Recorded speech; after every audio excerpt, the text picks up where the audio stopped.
एक बार फिर से मैं पिंटू सिकरवार और हमारी यूट्यूब चैनल हर्ष क्लासेस सलेमपुर में आप सभी का ज़ोरदार स्वागत है।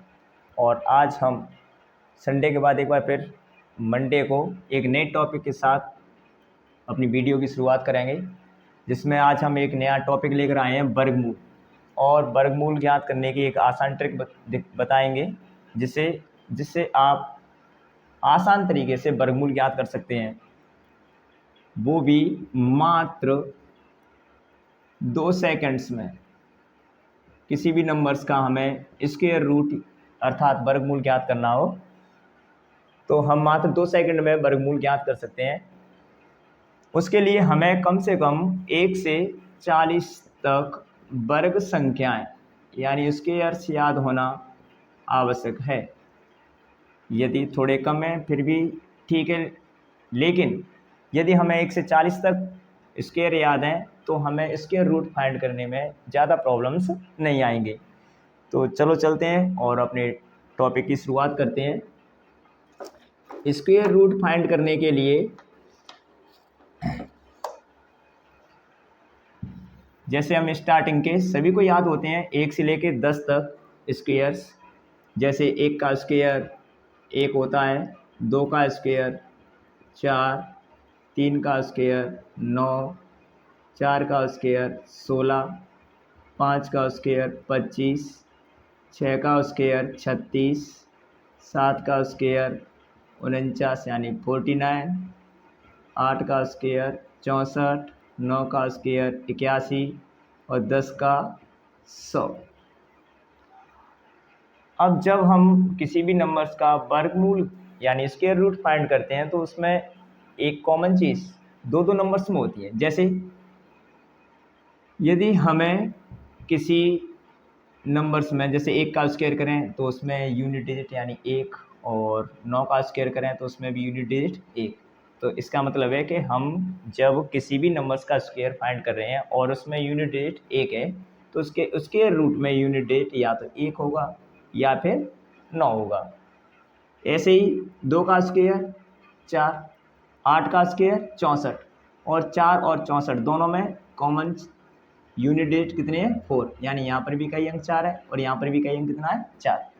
ऐसे ही 3 के में 3 का स्क्वायर 9 और 7 का स्क्वायर 49, तो ये कॉमन है।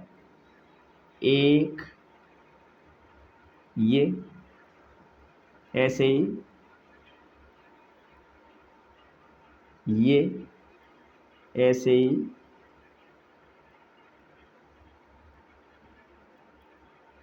ये और ये, लेकिन 5 का स्क्वायर 25 होता है। अर्थात यदि किसी संख्या जो परफेक्ट स्क्वायर है, देखो यहाँ पर हम जो भी वर्गमूल ज्ञात करेंगे तो दोस्तों एक चीज़ का ध्यान रखना कि ये ट्रिक है वो केवल उन्हीं नंबर्स पर लागू है जो परफेक्ट स्क्वायर है। परफेक्ट स्क्वायर अर्थात वे संख्याएं जो किसी न किसी संख्या की वर्ग संख्या होती हैं, वो पूर्ण वर्ग संख्या या परफेक्ट स्क्वायर नंबर्स कहलाते हैं। तो हम यहाँ पर जो भी ये ट्रिक लेकर आए हैं स्क्वायर रूट फाइंड करने की, वो केवल उन्हीं नंबर्स पर अलाउ हैं जो परफेक्ट स्क्वायर यानी पूर्ण वर्ग संख्या हैं। तो यदि किसी संख्या में इकाई अंक 5 है तो उसकी वर्ग संख्या का इकाई अंक भी 5 होगा, और यदि किसी परफेक्ट स्क्वायर नंबर में यूनिट डिजिट यानी इकाई अंक 5 है तो उसके स्क्वायर रूट का भी इकाई अंक यानी यूनिट डिजिट 5 होगा। ये श्योर है, इसे हम चेंज नहीं कर सकते, कोई भी चेंज नहीं कर सकता क्योंकि ये फिक्स है यहाँ पर। लेकिन और कोई नंबर फिक्स नहीं है। 4 का स्क्वायर 16, 6 का स्क्वायर 36, दोनों में यूनिट देख सकते हो कितना है 6। ऐसे ही 3 का 9, 7 का 49, दोनों में कितना है 9।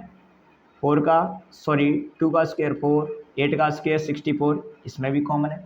यानी इनमें ये नंबर्स कैसे दे रखे हैं, कॉमन दे रखे हैं और कॉमन यूनिट दिए गए हैं। तो अब ऐसी स्थिति में हम कैसे ये फिक्स करेंगे कि किसी नंबर्स के, जैसे मान के चलो किसी नंबर में परफेक्ट स्क्वायर है और उसमें मैं कोई एक एग्जांपल लेता हूँ। जैसे मैंने एक एग्जांपल लिया 1024, 1024। तो ठीक है, इसके लिए थोड़े और आगे बढ़ते हैं। 11 के स्क्वायर 121, 12 का स्क्वायर 144।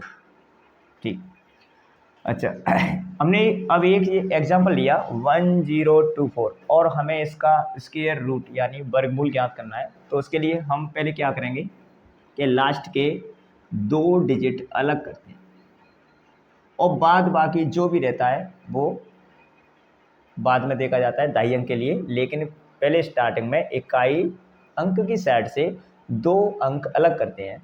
जैसे हमने एक यहाँ पर जोड़ा बना लिया पेयर 24, और 24 में यदि हम देखें तो 24 में जो इकाई अंक है वो कितना है 4। अब 4 के अकॉर्डिंग यहाँ पर देखें, 4 के अकॉर्डिंग या तो 2 होगा या 4 के अकॉर्डिंग 8 होगा। ये तो फिक्स है, आप देख सकते हैं दोस्तों कि 4 के अकॉर्डिंग या तो कितना होगा 2 या फिर कितना होगा 8। चलो हमने दोनों नंबर से लिख लिए, एक 2 भी लिख लिया और एक 8 भी लिख लिया। अब आगे क्या नंबर है, दोनों में रिक्त स्थान है। कैसे श्योर करेंगे कि ये 2 वाला फिक्स होगा या 8 वाला फिक्स होगा? ठीक है, आगे देखिए वीडियो को, सब समझ में आ जाएगा। आगे कितनी संख्या बची है 10, आगे की जो संख्या है वो है 10। शेष नंबर हमने ये लिख लिया 10। अब हम दहाई अंक की कैसे मालूम करेंगे कि यहाँ पर जो दहाई अंक आएगा वो कितना आएगा? उसके लिए 4, 3 का स्क्वायर 9, 4 का स्क्वायर 16। क्या 10 इन दोनों के बीच में? बिल्कुल नहीं है। अच्छा, अगर इनके बीच में नहीं है तो इन दोनों के बीच में? जी हाँ, 10, 9 और 16 के मध्य में। और 10 और 9 और 16 के मध्य में, तो फिर इनमें से छोटा नंबर कौन सा है? यानी 9, और 9 के अकॉर्डिंग जो दाई अंक होगा वो कितना होगा 3। तो चलो हमने यहाँ पर 3 रख दिया, 3 और 3, ये तो डिसाइड हो गया कि यहाँ पर 3 आ गया। लेकिन अब इन दोनों में से ये सेलेक्ट करना है कि हमारा आंसर 32 है या हमारा आंसर 38 है। तो उसके लिए हम क्या करेंगे कि एक बार फिर से यहाँ पर आएंगे और इन दोनों नंबर्स का मल्टीप्लाई करेंगे। 3 × 4 कितना हुआ 12। कितना हुआ बच्चों 12। अब ये देखो जो ये नंबर्स है अपने पास जो बचा था वो इस 12 से छोटा है या बड़ा? बताओ, छोटा है या बड़ा? तो हम देख सकते हैं कि जो 10 है वो 12 से छोटी है, और जब 10 12 से छोटी है तो इन दोनों में देख लो छोटा नंबर्स कौन सा है, 32 छोटी है या 38? तो 32 छोटी है, और 32 छोटी है तो 1024 का वर्गमूल 32 यानी 32 आंसर आएगा। कितना आएगा 32। चलो मैं समझता हूँ कि शायद पहले एग्जाम्पल पे इतना ज़्यादा समझ में नहीं आया होगा, मैं और भी एग्जाम्पल्स लेता हूँ। मैंने एक नेक्स्ट एग्जाम्पल लिया,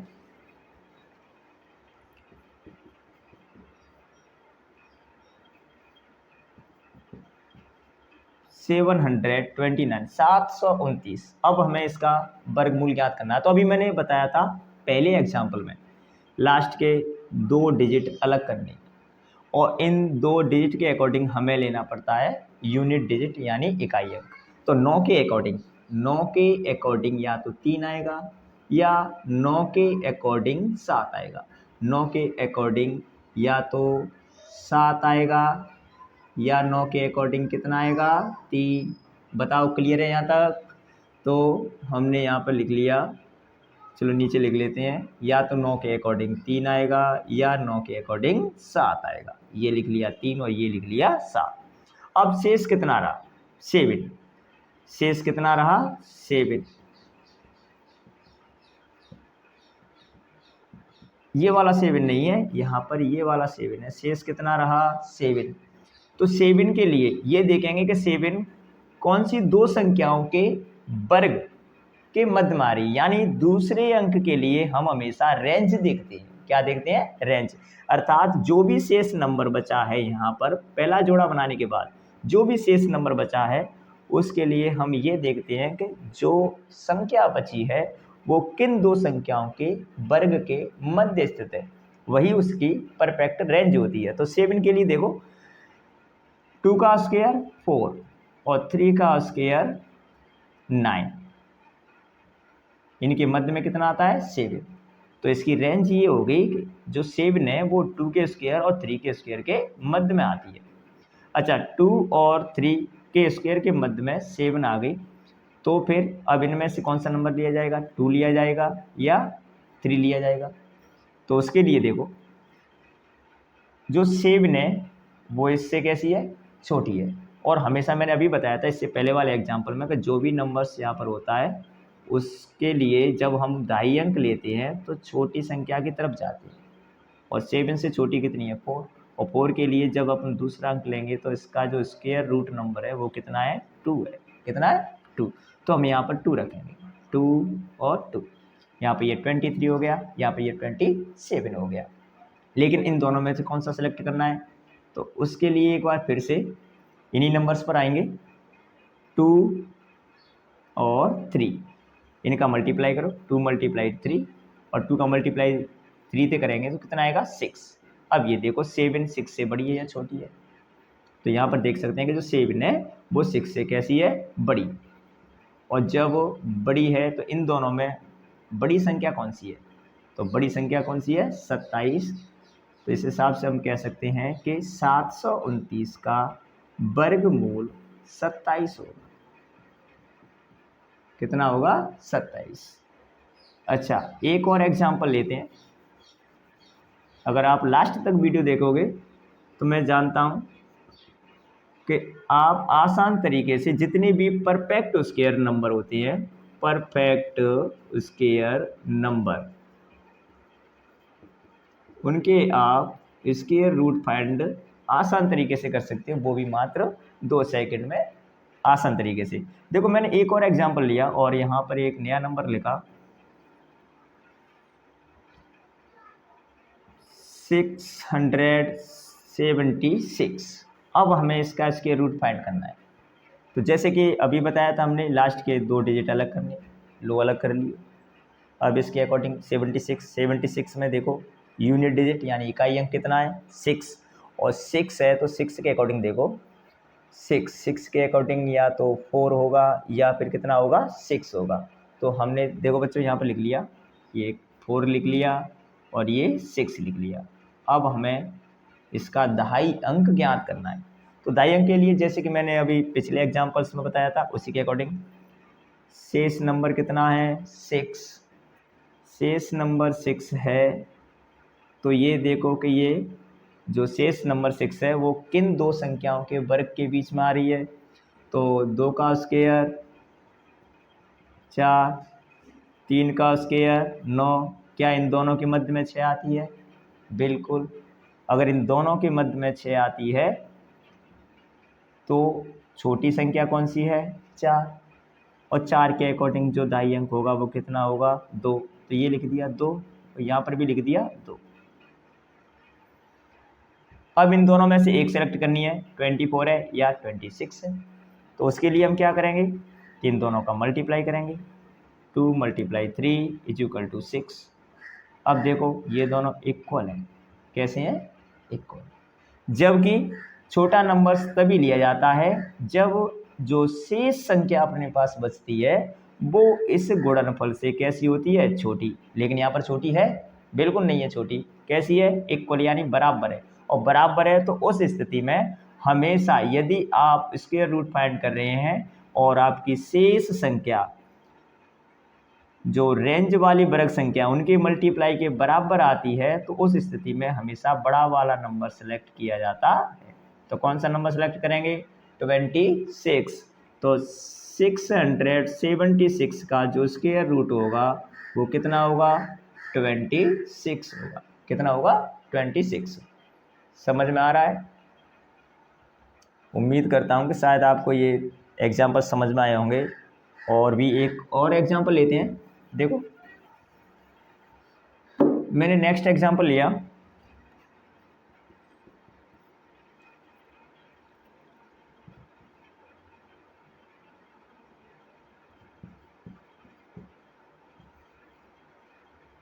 $11,025, 11,025। अब हमें इसका स्क्वायर रूट फाइंड करना है। तो जैसे कि पिछले लास्ट एग्जांपल्स में देखा, उसी के अकॉर्डिंग लास्ट के 2 डिजिट अलग करने हैं, लो कर लिए। इसमें देखो इकाई अंक कितना है 5, और 5 के अकॉर्डिंग तो एक ही होता है, कितना होता है 5, कितना होता है 5, तो ये लिख लिया हमने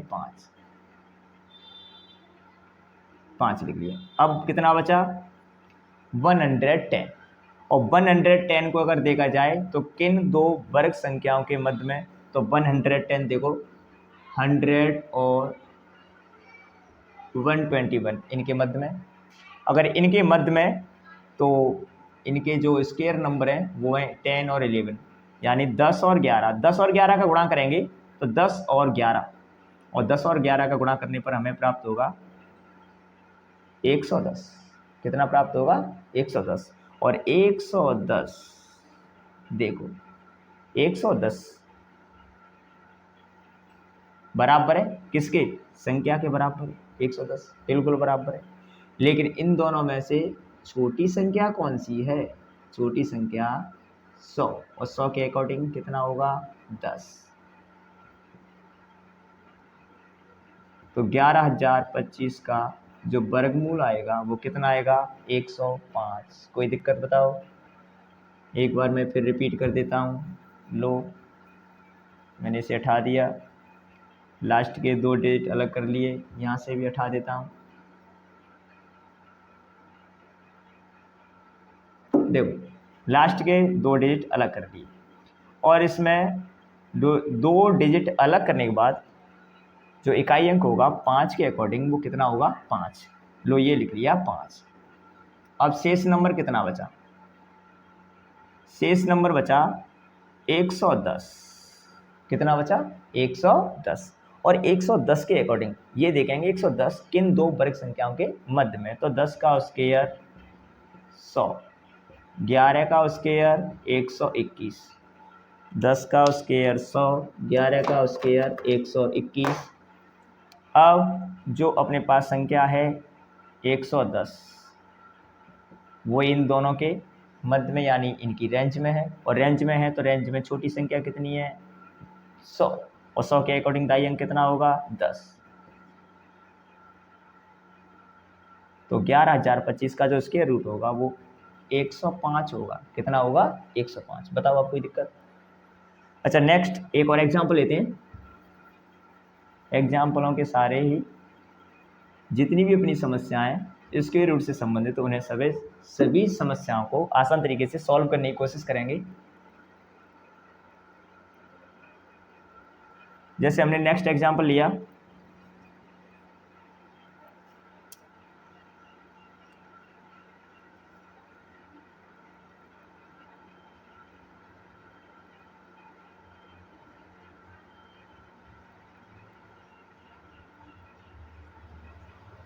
वन 1764 या 1764 या 1764, इसका हमें क्या ज्ञात करना है स्क्वायर रूट यानी वर्गमूल। चलो ज्ञात करते हैं। लास्ट के 2 डिजिट अलग किए तो यहाँ पर कितना मिला हमें 64, और 64 में जो इकाई अंक है वो कितना है 4, और 4 के अकॉर्डिंग जो यूनिट डिजिट होते हैं वो या तो 2 या फिर 4 के अकॉर्डिंग 8, 4 के अकॉर्डिंग 8 या 4 के अकॉर्डिंग 2। ये जैसे कि आप देख सकते हैं 4 के अकॉर्डिंग या तो 2 होगा या फिर कितना होगा 8। तो चलो हमने दोनों लिख लिए, 2 भी लिख लिया 8 भी लिख लिया। शेष नंबर कितना बचा 17। शेष नंबर कितना बचा 17। चलो हम इन्हें थोड़ा यहाँ पर लिखते हैं, ये 2 और ये लिख लिया 8। अब शेष यहाँ पर कितनी बची 17। शेष नंबर है वो है 17, ये शेष नंबर है 17। अब 17 ये देखेंगे कि किन दो वर्ग संख्याओं के रेंज में है। तो 17 देखो बेटे 4 का स्क्वायर 16 और 5 का स्क्वायर 25। क्या 17 इन्हीं के मध्य में आती है? जी, 17 इन्हीं के मध्य में आती है।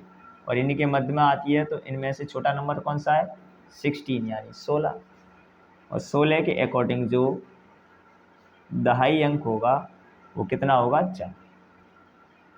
हमेशा देखो रेंज में क्या होता है कि जब हम शेष नंबर की रेंज देखते हैं तो उसमें जो छोटा नंबर होता है उसी को सिलेक्ट करते हैं, बड़े वाले नंबर को सिलेक्ट नहीं करते हैं। किसको करते हैं? छोटे वाले को।